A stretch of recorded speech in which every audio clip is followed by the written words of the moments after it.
Jesús, te quiero, te adoro, te doy gracias por haberme creado, por haberte hecho hombre, por haber muerto y resucitado por mí, por la Eucaristía y la confesión, por la Iglesia, la Virgen y los santos, por las cosas que tengo, porque puedo ayudar a los demás, por el afecto que recibo.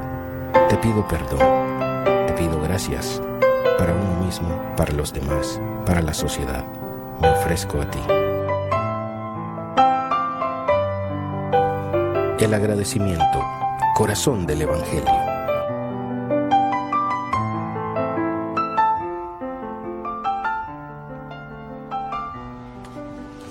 Hola amigos, de nuevo estamos aquí para continuar con el tema que empezamos en el capítulo pasado.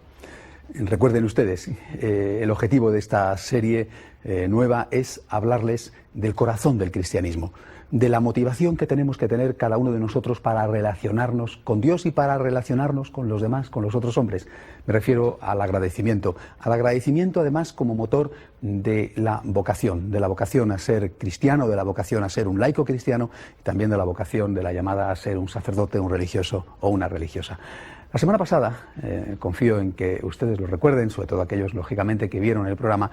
La semana pasada les dije, en un breve resumen, que mucho antes de que viniera Cristo ya existían religiones, que en esas religiones, entendida la religión como un puente que une la orilla de Dios con la orilla del hombre, como un puente que pone en comunicación a Dios con el hombre, en ese puente, en esas religiones, existían sobre todo, no exclusivamente, pero sobre todo, dos ingredientes: el ingrediente temor y el ingrediente interés, el elemento miedo y el elemento del interés.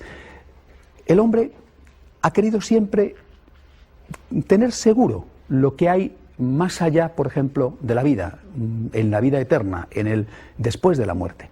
Y el hombre ha sido consciente en cualquier momento de su historia de que para eso tenía que tener una relación con Dios y cumplir las condiciones que Dios le ponía. Esas condiciones eran condiciones de culto, condiciones de liturgia o condiciones de comportamiento moral. Y por eso la religión ha ofrecido una respuesta que garantizaba, o que le daba al menos una seguridad al hombre de que cuando muriera iba a tener acceso a ese cielo, llamémosle así, prometido. Pues bien, eso que existía antes del cristianismo, con Cristo se ve modificado, no porque eso se vea suprimido, dado que son sentimientos legítimos, a quien se le puede reprochar que no quiera pasar la vida en el infierno, pero sí que se ve modificado y se ve superado por otro sentimiento, por otra motivación, que es la de la gratitud. Les decía a ustedes la semana pasada que Cristo nuestro Señor es un seductor, es un Don Juan. Cristo es un Don Juan que viene a conquistar el alma, pero no para abandonarla, sino para casarse con ella, para llevarla a la plenitud de la felicidad. Cristo viene a enamorarte, viene a enamorarme. Cristo viene a conquistar mi corazón. Cristo viene a conseguir que el hombre se relacione con Dios no por miedo, sino que en el corazón del hombre brote la palabra amor. Señor, te quiero. Aunque no hubiera cielo, yo te amara. Aunque no hubiera infierno, yo te temiera. Señor, yo te quiero. Pues bien, ese corazón del cristianismo, que es el agradecimiento, que estuvo presente en el Señor, en los primeros cristianos, evidentemente, durante toda la época de las persecuciones, y que después ha estado presente en los 2000 años de historia de la Iglesia, realmente en los santos, tanto los que han sido canonizados como la gran multitud de santos anónimos. Ese sentimiento, esa motivación de la gratitud, creo yo que en muchísimos, ha desaparecido o apenas existe. La gran mayoría de los que incluso practican, de los que de vez en cuando van a misa o de los que van a los lugares de devoción tradicionales, en peregrinaciones, en fin, la gran mayoría, sinceramente, lo que busca es ganarse el cielo, huir del infierno o conseguir que Dios le sea propicio en los momentos más o menos difíciles de la vida, la enfermedad, el trabajo, en fin, los problemas que todos tenemos, la convivencia y todo lo demás. Es necesario, como ha pedido el Concilio Vaticano II, volver a los orígenes, volver a las raíces, volver a las fuentes. Y en la fuente, en el origen, en la raíz, en aquello que Cristo quiso, que nos hace distintos de las demás religiones, que nos hace específicamente cristianos, ahí está la virtud del agradecimiento. Pues bien, de eso se va a tratar en esta serie, de eso ya hablé la semana pasada y es de lo que quiero seguir hablando hoy. Además, por otro motivo, miren ustedes, como sacerdote, una de las cosas más difíciles con que me tengo que enfrentar, y pienso que a los demás sacerdotes les sucede lo mismo, es precisamente el dar respuesta a una pregunta fundamental. Si yo afirmo, Dios te quiere, esa es la gran afirmación, que Jesucristo nos revela, Dios te quiere, Dios te ama, Dios es amor, Dios es amor. Si yo afirmo esto, inmediatamente me encuentro con un problema. Me encuentro con un problema en mí mismo y desde luego me encuentro con un problema cuando lo afirmo delante de los demás, delante de los fieles, delante de los católicos. Y el problema es, en no pocas ocasiones, la realidad. ¿Cómo puedo decir Dios es amor a una persona que está enferma? ¿Cómo puedo decir Dios es amor a una persona que está quizá viviendo en un país donde no hay libertad, donde no hay justicia, donde unos pocos tienen todo y la mayoría no tiene nada? En un país donde a lo mejor no hay ni siquiera democracia, como por desgracia todavía sucede. ¿Cómo puedo afirmar que Dios es amor y es la base del agradecimiento, de la motivación del agradecimiento hacia ese Dios? ¿Cómo puedo afirmarlo cuando en muchas ocasiones la realidad parece desmentírmelo y parece decirme lo contrario? Por eso, el objetivo de esta serie, en primer lugar, es invitarles a ustedes a la contemplación del amor de Dios.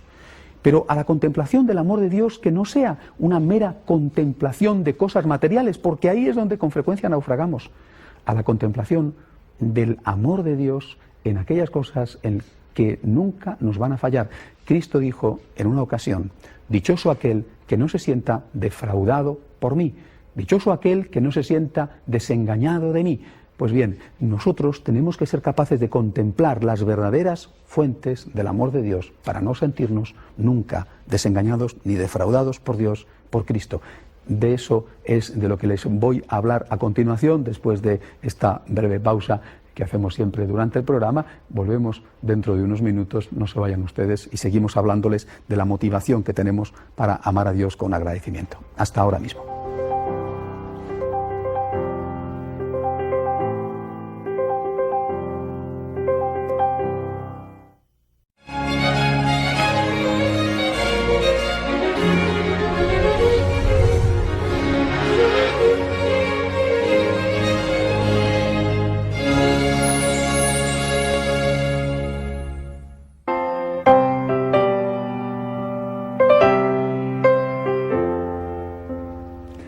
De nuevo estamos aquí, queridos amigos. Les acabo de dejar diciéndoles a ustedes que precisamente uno de los problemas que tenemos los sacerdotes es poder responder a esta pregunta: ¿por qué tenemos que amar a Dios? Es decir, ¿por qué sabemos que Dios nos quiere cuando con frecuencia en nuestra vida cotidiana o en nuestra vida como pueblo, como nación, como colectivo, pues tenemos tantos motivos de queja, tantos problemas, tantos sufrimientos? Y les decía también a ustedes que ese fue el objetivo de Cristo. Cristo quiso conquistar nuestro corazón, quiso seducirnos, quiso enamorarnos, ¿verdad? Pero quiso hacerlo de tal manera que pusiéramos unas bases firmes que no pudieran ser desarticuladas y rotas por las circunstancias, por las inclemencias del tiempo. En una ocasión el Señor contó aquella preciosa parábola del hombre que había construido su casa sobre roca. Dijo Cristo que aquel que la había cimentado sobre la roca de la fe verdadera, ese, cuando venían las tormentas de la vida, los huracanes, cuando venían en fin, las dificultades, las crisis, las enfermedades, las muertes, bueno, pues que no se derrumbaba. En cambio, aquel que la había edificado sobre la arena, cuando venían esas dificultades y esos problemas, se venía abajo. ¿Qué tenemos que hacer para que nuestra fe esté cimentada sobre roca? Si nosotros consideramos y ligamos el amor de Dios a las cosas materiales, si ligamos el amor de Dios a la salud, por ejemplo, más pronto o más tarde entraremos en crisis. Si ligamos el amor de Dios, nuestra fe en el amor de Dios como fuente para poder tener con Él una relación de agradecimiento, si ligamos nuestra fe en el amor de Dios, por ejemplo, a la edad, también entraremos en crisis, vamos a envejecer. Y si lo relacionamos con el dinero, pues también, porque habrá momentos en la vida en que la economía vaya bien, pero a muchísima gente no le va bien nunca, y a otros les va bien a veces, y solo muy poco les va bien siempre. Por lo tanto, nuestra tendencia, que es la de poner nuestra casa, es decir, nuestra relación con Dios, ponerla sobre las cosas materiales, es peligrosa, porque es estar edificando sobre arena. Vienen las tormentas de la vida, a las cuales se refería Jesucristo, vienen los problemas, vienen las crisis, y nuestra casa se derrumba. Y así hay tantísima gente que entra en crisis de fe, y que te dice, y te lo dice como sacerdote, te dice, yo antes tenía fe, ha muerto mi padre, he dejado de creer en Dios. Yo antes tenía fe, le he pedido a Dios que me cure de esta enfermedad, o que cure de esta enfermedad a un hijo mío, he dejado de creer en Dios porque Dios no me ha escuchado. Es decir, él, realmente, esa persona, tenía su casa cimentada sobre la arena de las cosas materiales. Por eso, lo que yo quiero hacer dentro de esta serie es, en primer lugar, intentar cimentar nuestra relación con Dios sobre algo que no se derrumbe nunca. Que puedan pasar las tormentas de la vida, pero que lo esencial no nos falle nunca. Cuando me atrevo a afirmar, siguiendo a Jesucristo, siguiendo al apóstol San Juan, al evangelista, cuando me atrevo a afirmar Dios es amor, no quiero decirlo pensando en la salud, o en el dinero, o en la juventud, porque la salud necesariamente un día terminará, y el dinero probablemente no lo tendré o no tendré lo que necesito. Y además, desde luego, la juventud pasa. Cuando digo y cuando Cristo dice Dios es amor, lo está diciendo por otra cosa. Vamos a empezar a ver, por lo tanto, algunas de esas causas por las cuales podemos afirmar con rotundidad Dios es amor. El Dios que existe te quiere. El Dios revelado por Cristo es el Dios amor. La primera de ellas, la que me propongo desarrollar, aunque sea rápidamente hoy, es una cosa que se nos presenta como la primera de todas cuando uno hace un análisis de los nombres de Dios o de las cualidades de Dios. Me refiero a la condición de Dios como creador. Dios es amor porque es creador. Pero incluso antes que eso quisiera insistir en un tema importantísimo. Cuando nosotros los cristianos decimos Dios es amor, tendemos a pensar Dios es amor porque es Padre. Esto no es verdad. Dios es amor también porque es Padre. Pero el Dios que crea es amor. En el próximo capítulo les hablaré a ustedes del Dios Señor y en el siguiente del Dios Juez. Dios es amor siempre. Dios es amor porque es creador. Dios es amor porque es Señor. Dios es amor porque es Juez. Dios es amor porque es Padre. No podemos pensar Dios es amor solo porque es Padre, porque entonces entramos en una contradicción. Se lo hablaré en su momento, pero ya se lo anticipo ahora. Si Dios es amor solo porque es Padre, entonces cuando es juez no ama y por lo tanto nunca puede condenar. Dios es amor siempre, siempre. En esta roca firme en la que quiero construir mi casa y en la que les invito a ustedes a que construyan la suya, tenemos que empezar por afirmar esto con toda claridad. Dios es amor siempre y la primera nota característica del amor de Dios no es la de la paternidad. Esa será la última en el sentido de que es la última revelada por Jesucristo. La primera nota con la que Dios se nos presenta y que Dios revela en el Antiguo Testamento es la creación. El Génesis, el primer libro del Antiguo Testamento, la primera palabra de Dios a los hombres revelándose a sí mismo, el Génesis nos dice Dios es creador. Dios es amor porque crea, porque es creador. Y miren ustedes, Dios ama a lo creado, tanto al mundo como al hombre, parte de ese mundo, y Dios le ama antes de crearlo. Porque le ama, lo crea. No le ama después de creado, le ama antes, y porque le ama antes de que exista, por eso precisamente lo crea. Quizá ustedes puedan pensar que es una cosa extraña, pero en realidad hacen así los padres, ¿no? Un padre ama a su hijo antes de que su hijo exista, y porque le ama, le engendra. Es decir, porque hay un amor previo, es por lo que decide que nazca, que exista esa criatura que todavía no existía. Quiero tener un hijo, ya está amando al hijo que aún no existe, y porque le ama es por lo que consiente en su existencia y hace que exista engendrándole.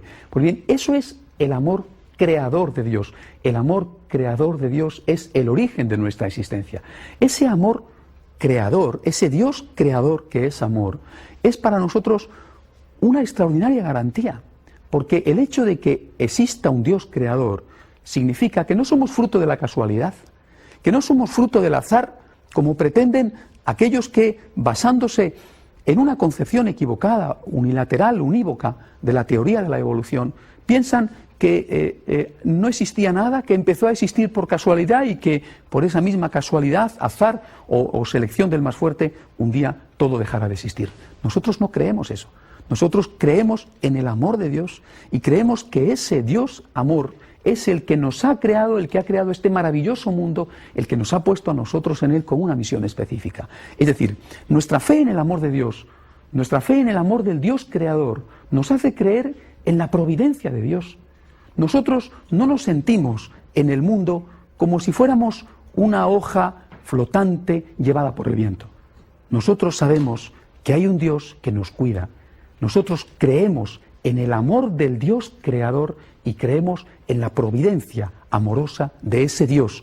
Nosotros estamos seguros, como nos dirá después Cristo, completando esta idea de creación que estaba ya en el Antiguo Testamento, nosotros que estamos seguros que ni un solo cabello de nuestra cabeza cae por casualidad y que el Dios que cuida de los pájaros, el Dios que cuida de los lirios del campo, cuida con mucha mayor ternura y dedicación aún a los hijos de los hombres, la obra suya predilecta de la creación.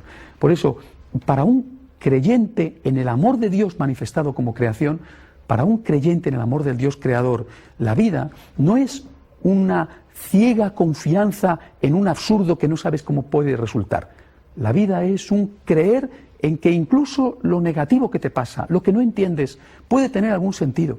Nosotros creemos en los renglones torcidos de Dios, pero que al final resulta una escritura derecha. Cuando yo, sintiéndome una criatura en manos de mi Creador, no entiendo, y eso me pasa con una cierta frecuencia por problemas míos o por tantos problemas que como sacerdote me llegan, cuando no tengo una respuesta, y repito, eso me pasa con una cierta frecuencia, yo no digo que no hay una respuesta, digo, hay un misterio que yo, criatura, no puedo entender. Dios es más grande que yo. Yo soy una criatura y yo no puedo entender al Dios creador. De acuerdo, Dios es más grande que yo y yo no puedo meterle en mi cabeza y en mis esquemas. Pero sí te puedo asegurar que por mi experiencia en tantas ocasiones he visto y he comprobado que lo que parecía en un principio un mal resulta después un bien. Y que aquello que no tenía sentido después se ve con total claridad. Y si eso lo hemos experimentado, y creo que lo hemos experimentado todos, ¿por qué no darle al Dios creador el beneficio de la fe? Incluso diría el beneficio de la duda. ¿Por qué no darle el beneficio de la fe diciéndole, Señor, creo en tu divina providencia, que nunca se equivoca? No entiendo por qué ahora me permites sufrir de esta manera. No entiendo por qué ahora, Señor, permites sufrir a esta persona tan amada por mí. No entiendo por qué aparentemente no me escuchas. Pero creo, Señor, en tu divina providencia y sé que tú eres mi creador, que yo soy tu criatura y que mis pasos están siendo encaminados por ti con tal de que yo haga siempre aquello que tú quieres. Este es el principio, digamos, de nuestra fe en el amor de Dios. La confianza en Dios, sentirnos criaturas, cosas pequeñas, pero no en manos de un azar incierto, en manos de un Dios que no se interesa por los hombres, sino en manos de un Dios que nos quiere y que aunque nosotros no lo entendamos, y ahí es donde está el misterio, ahí es donde entra en juego la fe, aunque nosotros no lo entendamos, es un Dios que nos ama y que cuida de nosotros con su providencia que nunca se equivoca. Y dicho esto, quisiera sacarles algunas consecuencias. ¿Qué consecuencias podemos extraer de nuestra fe en el amor de Dios manifestado como creador? La primera consecuencia es la de que todo lo que Dios ha creado, lo ha creado Él. Y por lo tanto, como Él dice en el relato del Génesis, todo es bueno. La naturaleza es buena. No estamos ante un mundo perverso. Estamos ante un mundo bueno. Dios es amor y por lo tanto lo que ha hecho el Dios amor es bueno. Este es el relato del Génesis. Cuando va contando lo que Dios ha creado día tras día, dice el escritor inspirado que todo lo ha hecho bien y que Dios no ha hecho cosas malas o se ha distraído o se ha equivocado, sino que todo es bueno, creado por el Dios bueno que ama al hombre y que lo más bueno de la creación es el propio hombre. Nosotros tenemos un concepto de la naturaleza y del hombre positivo. Nosotros los católicos, y en eso nos diferenciamos de otras religiones, incluso de otras iglesias cristianas, nosotros creemos que el hombre es bueno por naturaleza, porque ha sido creado por Dios, pero que es después el pecado del hombre el que estropea de alguna manera, pero no irreversiblemente, esa naturaleza buena creada por Dios. El pecado del hombre introduce el mal en el mundo, no Dios. No es Dios el culpable del mal, es el pecado del hombre. El pecado del hombre introduce el mal en el mundo y introduce el mal en el propio hombre. Ahora bien, ese mal introducido por el hombre no es definitivo, no es todopoderoso. Dios creador, el Dios bueno que crea, es más grande que el mal, es más poderoso que el mal, es más fuerte que el mal. El hombre dañado por el pecado no está irremediablemente perdido. El hombre dañado por el pecado, con la concupiscencia que le induce al mal, el hombre dañado por el pecado puede, sin embargo, hacer el bien con la fuerza de Dios y con la gracia de Dios. La consecuencia, por lo tanto, de esta fe en el amor del Dios creador es una gran tranquilidad y una visión positiva del mundo. No es una visión atemorizada, es una visión positiva. Yo estoy tranquilo. Yo me presento delante de mi futuro con confianza y me presento delante del futuro del mundo con confianza. El mundo no vive con respecto a unas normas que nadie las entiende. El mundo no está sometido a los cataclismos incomprensibles.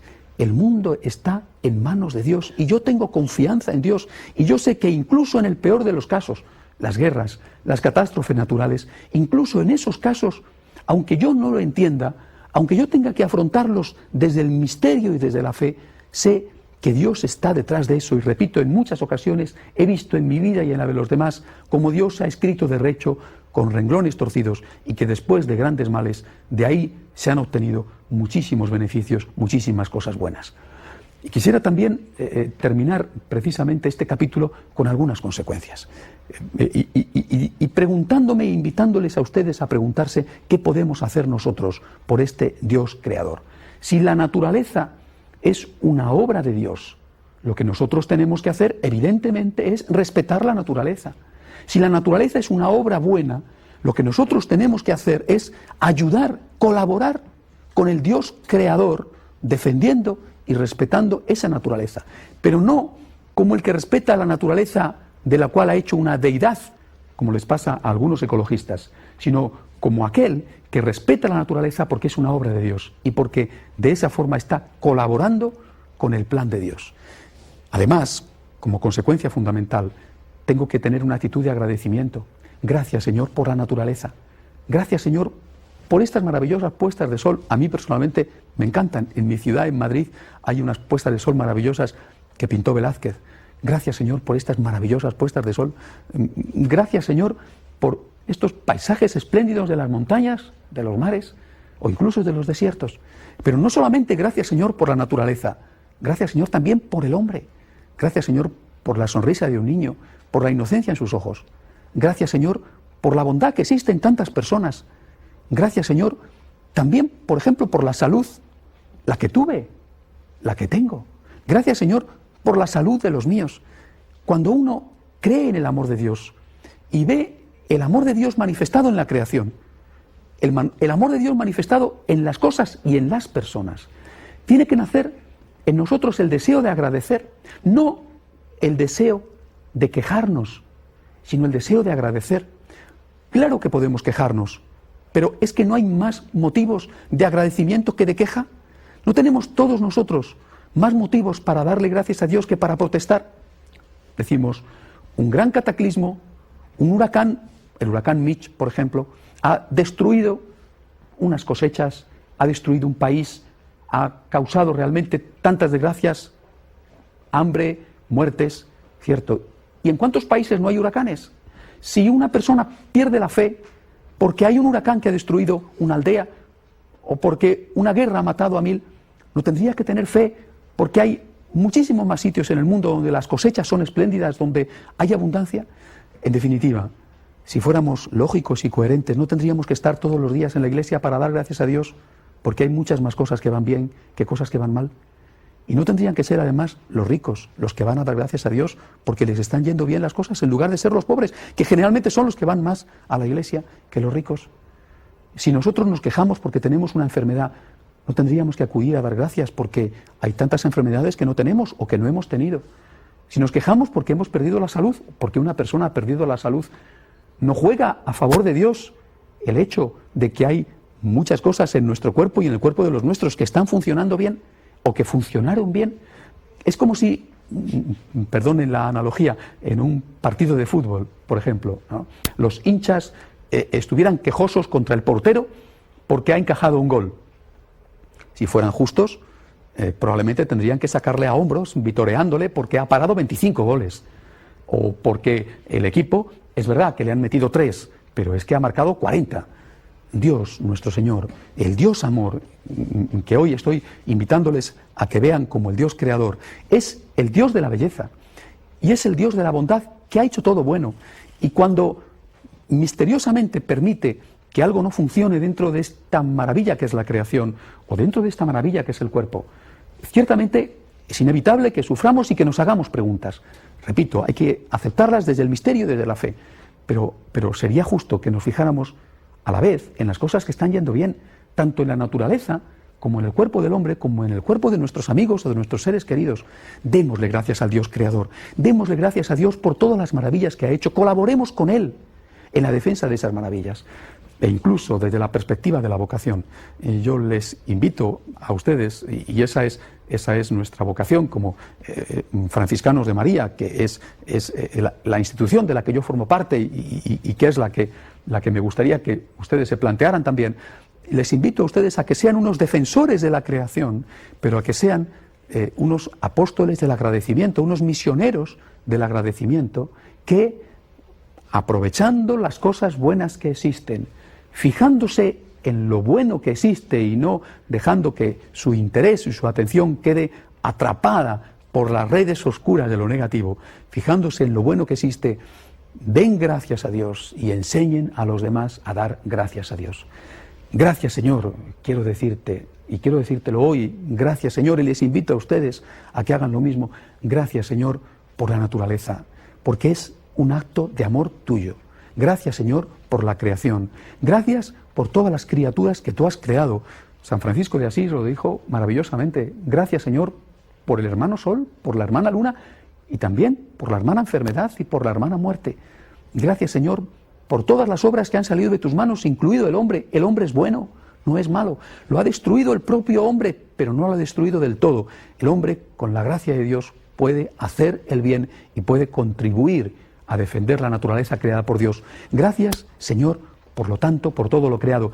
Y yo quiero convertirme en alguien que canta las maravillas de tu creación, en alguien que te da gracias también por el propio cuerpo y por la salud que tengo, por la vida que tengo, y en alguien que defiende la vida, que defiende la creación y que ayuda a los demás a dar gracias a Dios por esa vida y por esa creación.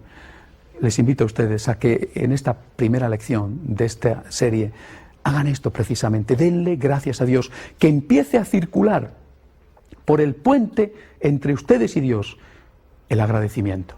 Y que la primera palabra de agradecimiento sea gracias, Señor, por la naturaleza, gracias, Señor, por la creación, gracias, Señor, por tu amor manifestado a través de todo lo que me rodea y manifestado también, Señor, en mí mismo. Gracias, Señor. Y puedes contar conmigo para ser un misionero del agradecimiento, alguien que canta tus maravillas en la creación, en la naturaleza, y alguien que enseña a los demás a hacer lo mismo. Que Dios los bendiga. Hasta la semana que viene, si Dios quiere.